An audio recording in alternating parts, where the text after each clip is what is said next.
Hey, Dan Book McNuggin, and let's talk about The Rotting Within. This is written by Matt Kurtz. This is not his debut. He has a few other books written before this one. This is a novella, and it is published by Grindhouse Press. It was approximately, I would say it was like 200 pages. Yeah, it was 190, so it was like 190 pages. Not very long at all, but it did take me quite a while to get through it. Let's get into it.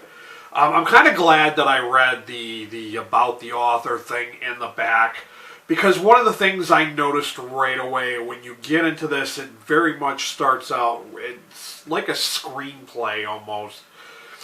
Because it kind of has that one scene that introduces the whole novella with somebody getting murdered within the first 5 pages. So I'm throwing that out there. That happens, and then it very much turns into a slow burn where you're introduced to the various characters that are just basically the only few characters that are in the book. So yeah, it's about a bed and breakfast, and one of the things I gotta say is the author, when he mailed this out to me, he did send some additional promotional material, which I don't have on hand right in front of me.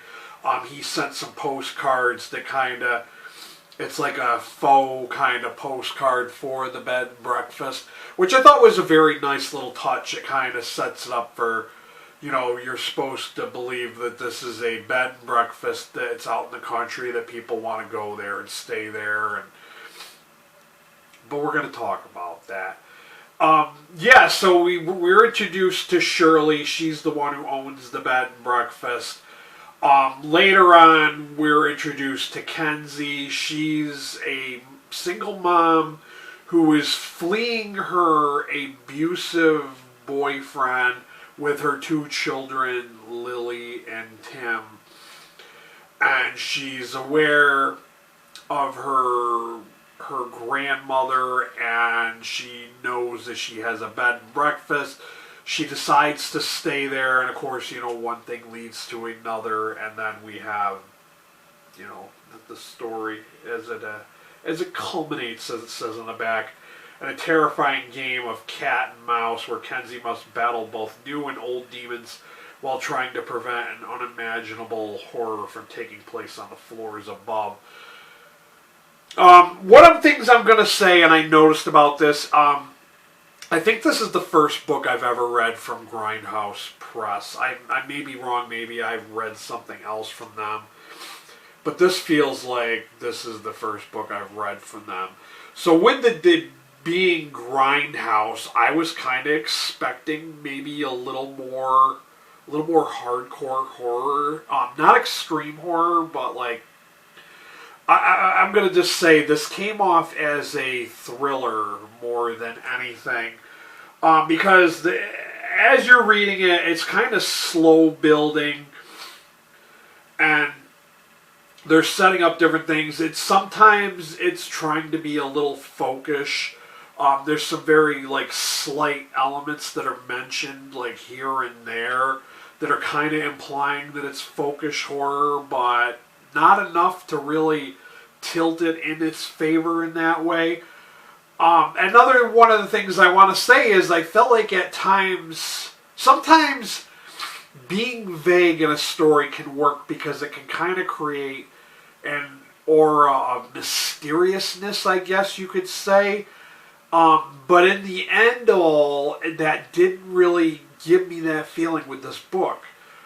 This book kind of gave me the feeling, with the vagueness at times, that it was kind of unfinished, and to me it feels like it could have been developed a little bit more. Now, don't get me wrong, I don't want you to think because I'm saying that I thought this was a bad read. No, I thought this was a good read. I did give this a 3 out of 5 star rating on Goodreads. I did enjoy it, but to be honest with you, I felt like this could have gone a lot differently. it could have been a little more fleshed out, if that makes any sense.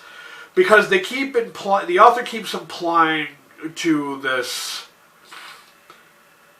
disturbedness, the creep factor, I guess you could say, in different ways. Because, like, when Kenzie goes out for a jog, she feels like someone's watching her. She always, since she's been at the bed and breakfast, always feels like someone is watching her. And I get that. And that kind of does add to the element of creepiness. But at the same time, it wasn't enough to really make it, like, creepy. And I feel like the jogging scene was a little too late for that to have a real effect. I mean, it did kind of ramp things up in some ways, but I felt like it was too little too late at the time. And that was probably, like, I was probably, like, more than halfway through the book by the time I got to that part. But, you know, I felt like, you know, like it could have been a little more detail going into some of the characters, more explanation as to who the inhabitants were for the third floor that were supposed to be so creeped out and scared by. There wasn't really that much detail, and it kind of, I'm going to admit, the ending was very predictable for me. Once I got to a certain point, I'm like, this feels like the movie Skeleton Key. If you've ever seen Skeleton, I think it's Heather Graham, or whatever, I think is in that one. It's about voodoo and these older people. And yeah, it has very strong Skeleton Key vibes for me. So the ending was so predictable. I saw the ending coming a mile away, and I mean, like, once I got so far, I was like, oh, that's what's going on. But at the very start, like the first 5 pages with the one horror scene, I wasn't sure what direction this book was going to go, and I'll admit I wasn't expecting it, because I did not expect a supernatural kind of creature to be murdering someone. And I don't think that's a spoiler when it happens in the first 5 fucking pages, so I'm just throwing that out there.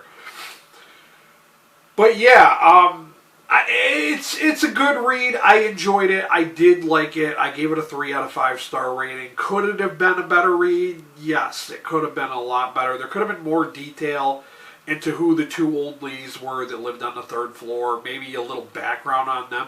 Maybe more interactions with them to see how creepy they really were. Or maybe some other subtle hints. It just kind of, it felt like it was on a path, and it was like, okay, we were giving enough momentum and enough steam to let the reader know where we're going with the story, but it didn't tilt in favor of, for me anyways, it just didn't feel like it was, you know, the way it should have been. It should have really hammered you hard, you know, and it should have been a surprise as to what the hell was going on. But yeah, for me, I did find it predictable. The whole, whatever the creature was, like, I still don't even know what that was. I kind of have an idea. I'm going to lean towards it was a familiar, was it a demon, was it I don't even want to know. I'm not going to spoil it by going into too much detail about that. But yeah, would I read anything else by Matt Kurtz? Yes, I'm thinking about checking out. He has another one. I think it's called Kinfolk or something like that. I'm thinking about checking that one out before I make my final, like, judgment on whether I want to read any more of his works or not. Or possibly if he has anything newer coming out, I'll check that out. But like I said, it is worth picking up if you want to read like a thriller type story, because it felt more like a thriller than a horror for me. It just didn't have enough horror elements for me to really say that this is, you know, something I expected. I guess maybe my expectations were too high. I don't know. It is what it is. As always, if you want to check this out for yourself, I will have a link to Amazon down below. If you want to help out my channel, I get a small percentage of any and all sales made through that link. It doesn't necessarily have to be this book. It could be anything you purchase through Amazon. I'm also going to throw it on my coffee link. If you wouldn't help buying me a coffee or two, that helps out my channel. And of course, watch time, you know. And if you're new here, you want to see more book reviews and recommendations, hit that subscriber button and hit that notification bell while you're at it. So this has been The Rotting Within by Matt Kurtz. That's all I really got to say. It was less than 200 pages, so it's a little novella. But we can't really expect, a whole hell of a lot for novellas because, they are short, kind of longer than short stories, but yeah, you know what I mean. So yeah, there's that. That's all I got for you guys. Till next time, later.